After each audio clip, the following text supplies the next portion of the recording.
मेरे प्यारे जेंजी बहन भाइयों, imagine a global chess game. और इस चेस गेम में इंडिया एक किंग पिन है। और जब पुतिन इंडिया आता है तो पूरी दुनिया की नज़र हम पर होती है। भाई तुम सोचोगे पुतिन, रशिया, इंडिया, इन सब का मेरे बोर्ड से, मेरे एग्ज़ाम से क्या लेना देना? भाई बहुत कुछ। इन लोगों के डिसीजन डायरेक्टली इम्पैक्ट करते हैं तुम्हारे जॉब, तुम्हारे फ्यूचर, तुम्हारी इकोनॉमी तक को। आज तुम्हारा भाई तुम्हें रशिया इंडिया रिलेशंस, पुतिन के इंडिया के दौरे और वेस्ट पे इस पे क्या इम्पैक्ट डलेगा, उस सब के बारे में जेनजी सिंप्लीफाइड लैंग्वेज में समझाने जा रहा है। Chapter 1, the background check. An old friend. भाई इंडिया रशिया की दोस्ती आज की नहीं है, ये हमारे दादा परदादा के समय की है।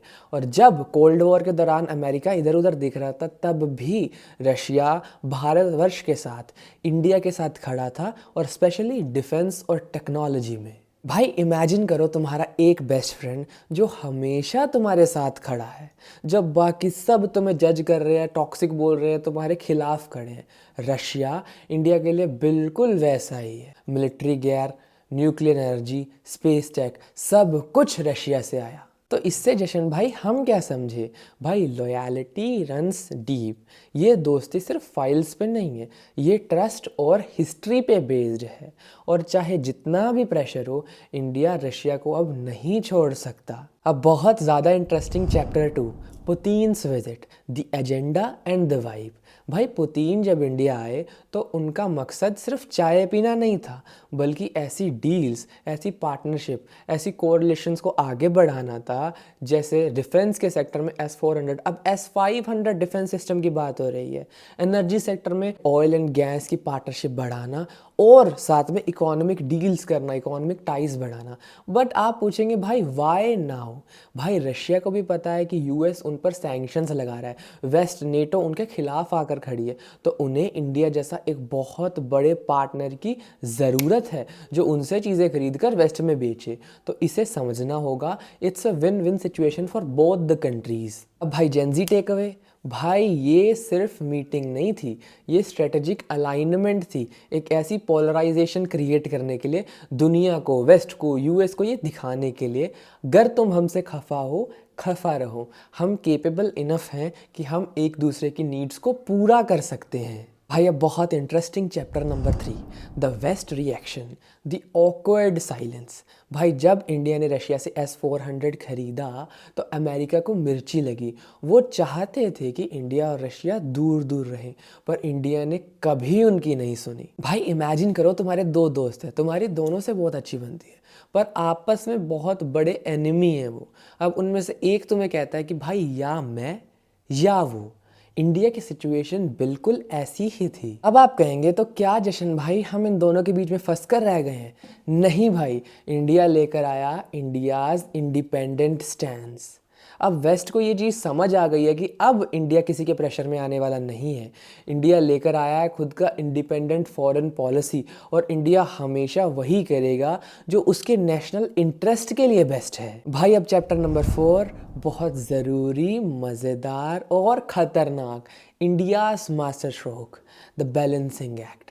इंडिया ने रशिया के साथ भी दोस्ती रखी है, और simultaneously America, Europe, China, Japan जैसे दोस्तों के साथ भी क्वाड अलायंसेस में है, जो असल में एक मास्टर स्ट्रोक है। भाई ये है स्ट्रेटेजिक ऑटोनॉमी। इमेजिन करो तुम्हारे एग्जाम में 2 सब्जेक्ट्स हैं, फिजिक्स और केमिस्ट्री, और तुम इन दोनों में टॉप करना चाहते हो। तुम एक भी सब्जेक्ट को सेक्रीफाइस नहीं करना चाहते।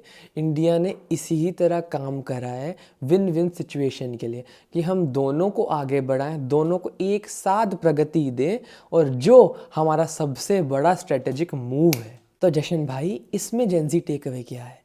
मेरे भाई इंडिया एक ग्लोबल सुपर पावर की तरह इमर्ज हो रहा है। हम किसी एक अलायंस, किसी एक कैंप का हिस्सा नहीं है।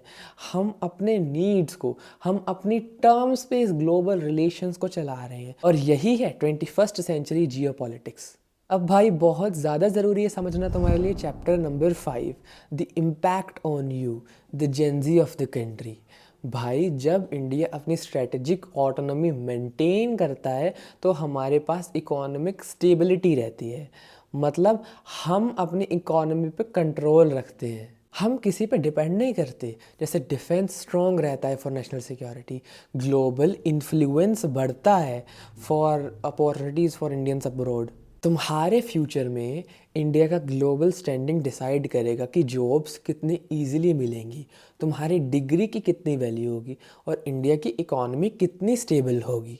मेरे भाई, your future is equal to global politics. Global affairs को सिर्फ न्यूज़ मत समझो, ये तुम्हारा फ्यूचर है। अपने कंट्री की जियो पॉलिटिकल स्टैंडिंग को समझो और अपने कंट्री की फॉरेन पॉलिसी को समझो। It's your career, it's your stability, it's your opportunity.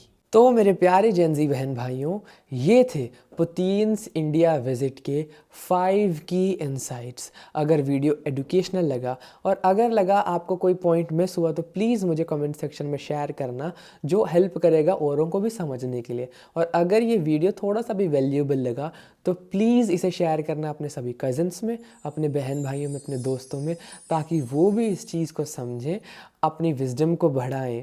और ऐसे ही और वीडियोस देखने के लिए प्लीज़ सब्सक्राइब करें अभी हमारे यूट्यूब चैनल जशनदीप लूथरा को, जिसमें हम डेली 90 डे चैलेंज के अंडर ऐसे वीडियोस लेकर आने वाले हैं जो हेल्प करेंगे हम जेनजी को मिलकर कुछ नया सीखने में, कुछ एक्सप्लोर करने में और अपनी वो उस अनलिमिटेड पोटेंशियल को एक्सेस करने में।